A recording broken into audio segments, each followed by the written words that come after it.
Hey, what's up, everybody? Good afternoon. Hope everybody's having a good day so far. Podcast coming out a little later today, but I did that because we're running a few minutes late here, but I wanted to make sure that I wanted to preview the game as well as recapping last week. So hopefully the line was going to come out, and it just did about 20 minutes ago. So I'm ready to go. Have a good feeling about the game tonight. But first, let's take a couple steps backwards, just go over a couple things. 63 and 54 overall, 11 and 9 last week. Whatever, 53.8%. So I'm happy about it. It relative to last week, because last week was terrible. Then the beginning of this week, so feels good. Yesterday was a good day, and hopefully we can keep it up this week. Feels like a good week here. At least we'll get some good spots, some good values starting tonight with the Orioles, and then we finish up with the White Sox. So we'll see where the value is there. But anyway, 63 and 54, feel pretty good about it. And then Jack's been traveling. Jack graduated last week. So I think he'll be diving into baseball over we're going to do a podcast here coming up next week when he gets back in town, which is Colorado for him. But he's going to dive into baseball, get his take on things. And yeah, still going to have a couple people join us, just as I mentioned before, not rushing it. Football season is the priority as far as getting people's picks on here. There's few and far people that do baseball the way I prefer baseball to be done, as far as, incrementally, not betting 10, 15 games. So I haven't quite found somebody that I felt was a good fit for baseball. So right now I'm kind of, I guess I would say, transitioning towards just finding the right couple of people for football season. If I find somebody that does football and does baseball and we bring them on earlier, that's fine. But just give everybody heads up. My deadline is basically, the middle of August here, and I will have at least two people. I'm thinking 2 to 3 people to join Jack and I for football season that will help bring value as far as giving out their picks, college and pro. And let's see. So website's coming up soon. Appreciate everybody staying on board. Again, any questions, just holler at me. Feeling good, feeling like everything's going in the right direction. And yeah, let's get right into the Orioles. Man, they're playing the Cardinals. The Cardinals, like, they're 20 and 26. Guess the Cardinals will make a final decision here in about a couple of months when they have to for the trade deadline on whether or not they're going to try to go for it or just get rid of Goldschmidt, Arenado, Hesley, the closer. Sonny Gray, the starter they just signed. Those are like the older guys. They were trying to make a run for it. Sonny Gray, I guess, will have some value. We'll see. His last 2 starts, and that's who we face tonight, haven't been pretty. I know some Orioles fans want us to sign him. I don't know. We'll see what he looks like tonight. He started off pretty good, but his last 2 starts, like I said, not great. And then the other guys I mentioned, Arenado and Goldschmidt, who lead the Cardinals lineup, man, I don't know. It could be done. We'll have to see if they're completely finished. Part of being on a losing team, and you're considered the 1 or 2 best players on the team, might not be the vibe they need. Maybe if they get shipped here in a couple months to a different team, Lord knows we don't need any bats. Maybe they'll perform better. But at this point, the Cardinals are just reeling. This feels like a great opportunity for us. Kramer's on the mound tonight, so I'm a huge Kramer guy. I feel like he pitches much better on the road anyway. So we're going to get great value with Kramer, and the Cardinals lineup just leaves a lot to be desired. So I got good faith in Kramer and the Orioles tonight. But what I wanted to spend a couple minutes on, and that's why I was waiting till the lineup came out, because I guess I'm in the camp of, I hope Stowers is in the lineup. I assume most Orioles fans. Hang on one second. Whether it was Kerstead and now Stowers, you want to see them. It's just natural, right, as a fan to want to see them bat. So I was thinking, man, Stowers not in the lineup again. What's the thought process? And I guess the thought process, after I really thought about it, and I said this the other day, is Hyde wants to win the game more than anything, more than anybody. And it's just really difficult to tell Hayes or Mullins to have a seat at this point. So what I wanted to try to get, maybe just to put things in perspective, I'm sure people know this, but just to try to, if you're Hyde in the morning, and now we know Hyde makes the lineup because Elias said that last week.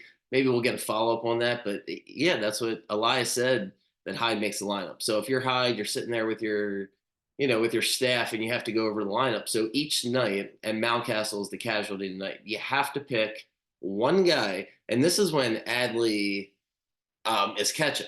and then McCann's not factored. So on a night like tonight, you have to pick one guy between Mullins, Santander, and Hayes, Cowser, Mountcastle, and O'Hearn, because Cowser's now, he's part of the everyday lineup.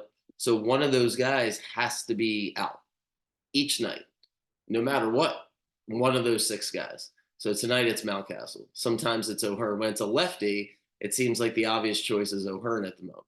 So once one of those guys is out, okay, fine. O'Hearn's out, Mountcastle's out, Cowser's out, Mullins is out, Santander's out. One of those guys is out.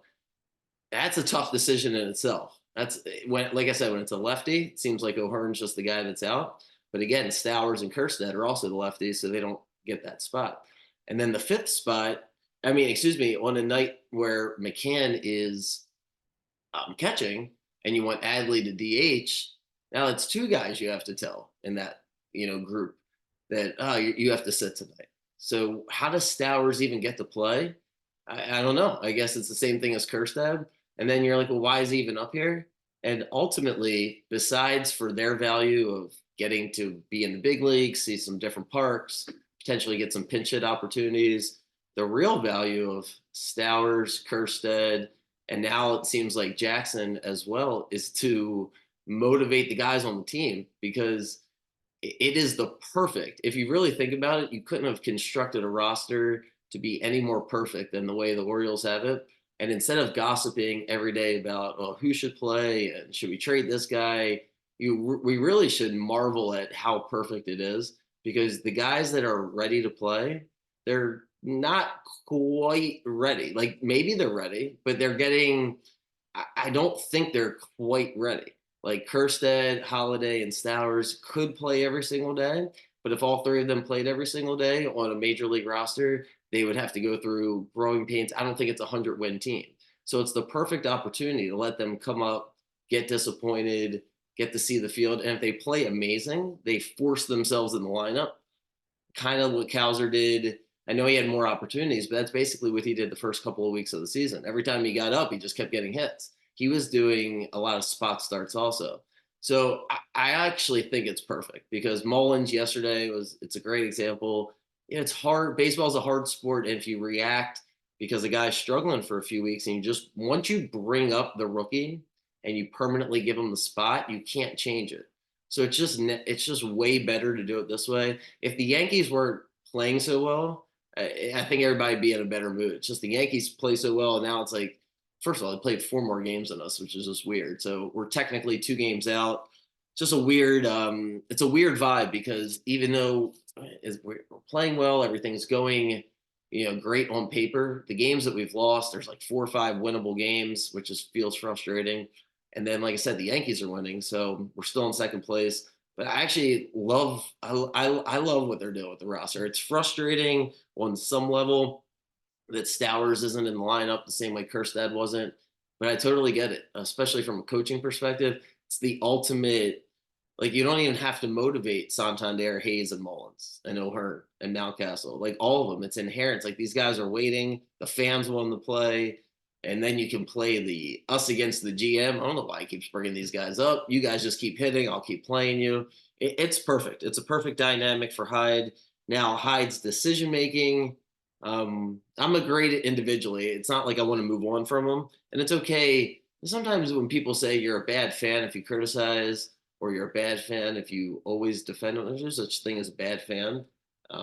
So I prefer to look at each individual decision, but I would not get rid of them. There's no thought process in doing that. Just we'll see. We'll see how he manages the bullpen. And speaking of bullpen, Ballman goes down.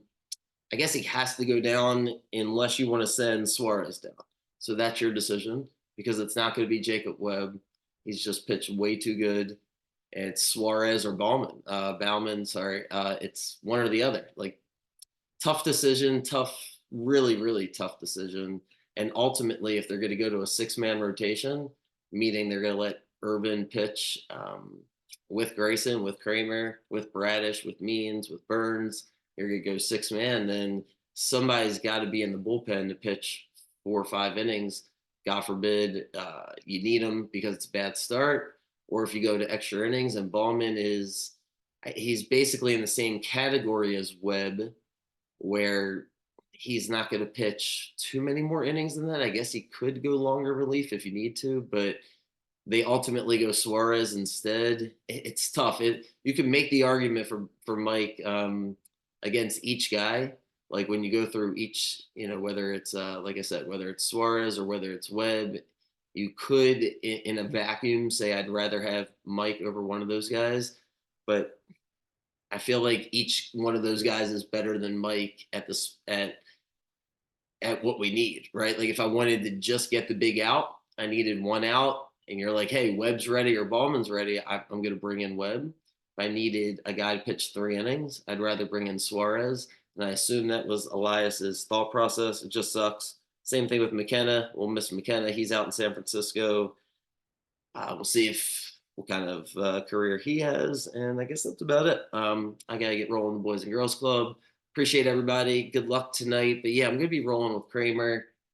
This Cardinals lineup looks weak. Can't wait to watch the game. Hope everybody has a great day.